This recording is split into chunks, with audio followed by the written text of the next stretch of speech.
Hi, here are a few tips that can go a long way to help you learn how to play what is probably going to be your first bar chord. These are a few tips to make playing B minor much easier.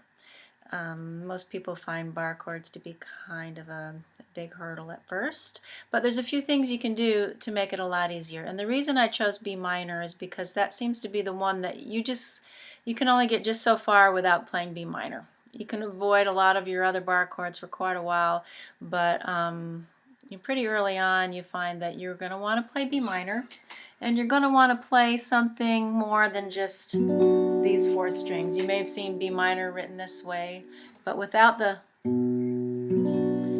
B in the bass, it's not as pleasing.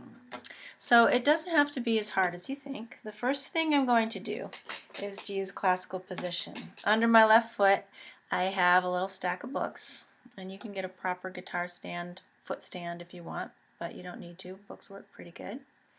And the reason classical guitarists hold their guitar this way is because it enables them to do things that they could not do otherwise. So it can also enable you to play your B minor, even if you can't play it otherwise. You don't have to do this forever. It seems like once you get the hang of it, then you can go back to holding your guitar the other way, and you'll still be able to play your B minor.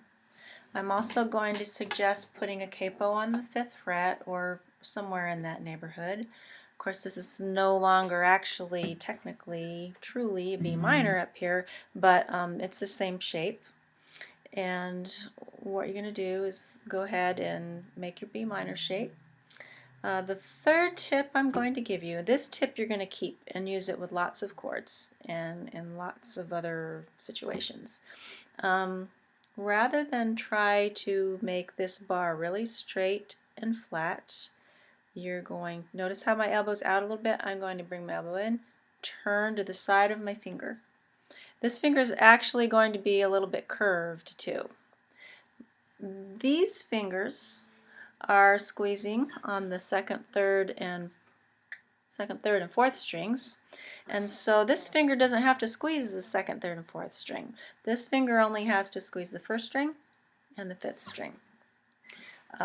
So again, to achieve that, we're not having a straight finger, and we're not using the bottom, of our finger. We're using the side of our finger.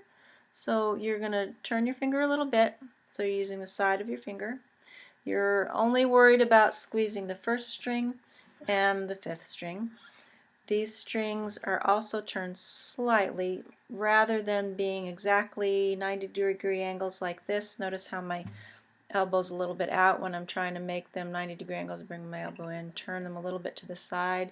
This technique is also in my other video, Hot Tip for Beginning Guitarists, and it's very helpful, and I'll go into more detail with that in that video. So here we are. Making B minor is a lot easier here than it was. I think I mentioned transposing keys to avoid playing chords you don't like. That will only get you so far. I hope you've been taught how to transpose. It's not rocket science. It's not difficult, and it's totally handy. And if you haven't been taught how to transpose, watch for a video from me on that. I'll be making one of those soon. So here's an example of a song that has three minor chords in it, and even if you transpose it, it's going to be hard to find a key you can play this song in without playing some sort of bar chord.